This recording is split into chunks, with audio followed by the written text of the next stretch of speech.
Hello snowboarders of the internet, I'm your host Avran LeFeber, and in this video we're going to be reviewing the Salomon Abstract Snowboard. This board features Salomon's Rock Out camber, which is a flat camber that comes down and then has rocker in the tip and the tail. So basically it's new age camber. You're going to get the load, pop, snap, and drive of traditional camber right underfoot, but you got that rocker out in the tip and the tail. It's going to make it easier for pressing, buttering, powder float, as well as ease of entry in and out of turns. This board is available in 138, 143, 147, 151, 153, 155, 158, 155 wide, 158 wide.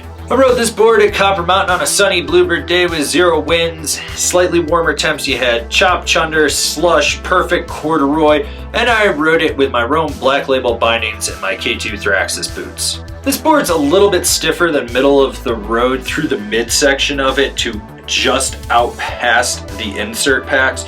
You're going to notice that that's the stiff section. Then it's softer and noticeably softer out the tip and tail. There's a little bit of torsional flex to it, but not a crazy amount. This board is actually really stable. It pushes through chop and chunder with ease. When you're on a groomer going at high speed, you get a little bit of chatter in the tips, but it never fully resonates back underfoot.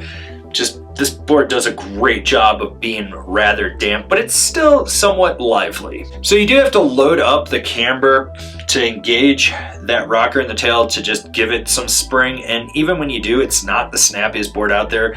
You have to be a little bit more calculated with how much pressure you're going to put down into it and how much speed you're going into something before you get it to pop. Like I said, not the snappiest thing out there. It'll get the job done. It's nothing mind-blowing. When it comes to jumps, once again, it'll get the job done. Nothing mind-blowing. Small, medium, even large-ish jumps, it's going to be able to handle them. It's just not the snappiest thing off the lip. You end up just letting the lip do more of the throwing than anything. It's okay.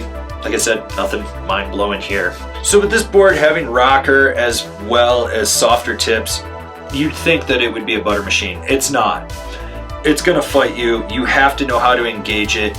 And when you do, it's going to lock in and press, but it's going to fight you the whole time. It wants to rebound. It wants to snap out. If you know how to butter, you're not going to have a problem with it. If you don't, it's probably going to eat you alive, in all honesty. That's just how it is.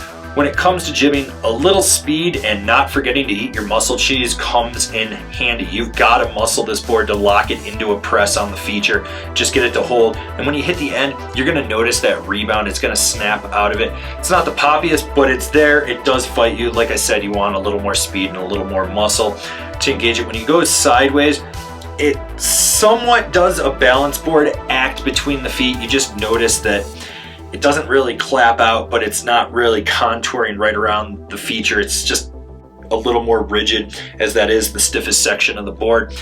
Prepare yourself for it. Can it jib? Yes. Can it butter? Yes. Is it going to be the easiest thing in the world to do it with? No. The edge-to-edge initiation on this board is a little bit delayed. It's a little slow. You end up having to put a little more edge pressure than you would think just to drive this board from one side to the other, whether you're going toe to heel or heel to toe. And when you're carving with this board, it's good for medium mellow carves and setup turns, but when you really try to drive it, it just sort of has these limitations. When you are on edge, it does feel secure, it does feel locked in, but it's not one of those boards that's going to let you really lay it over any more than where it already is. Comparatively to other boards in this category, it's kind of lacking. Who's this board for? The they, them that doesn't know if they're going to spend more time in the park or more time riding the mountain. That's right, it's unisex. Won't lie, wasn't overly impressed with this board. It's just sort of there. There's better boards in the Salomon lineup if you're riding park or you're riding all mountain, in my opinion, but it gets the job done. I look at it like I do a Toyota Corolla. It'll get you from point A to point B, but it's not fucking mind-blowing. The only thing that stood out with this board was how damp it was and how well it plowed through chop and chunder. Like, that really actually blew me away. Otherwise, it's a middle-of-the-road board that I'll probably actually forget to recommend to most people because it just does not stand out. Comparable boards: the Ride Manic, the Amplet Ticket, the Rome Warden. Binding recommendations: the Salomon District, the Rome DOD, the Ride C6. This has been my review of the Salomon Abstract. Do you agree? Do you disagree? Do you own one? Are you going to buy one? Leave me a comment down below. Let's have a conversation about this snowboard. If you're new here, remember to subscribe, click the bell, get those notifications. That way you're not missing any of the videos we got coming out for all you snowboarders of the internet. And if you really like what we're doing over here and you want to support us further, swing on over to Angry Snowboarder VIP and become a member. Sure, I could tell you more here, but I got a video over there that explains it so much better. As always, I've been your host, Avran LeFeber, and I'll see you in another video.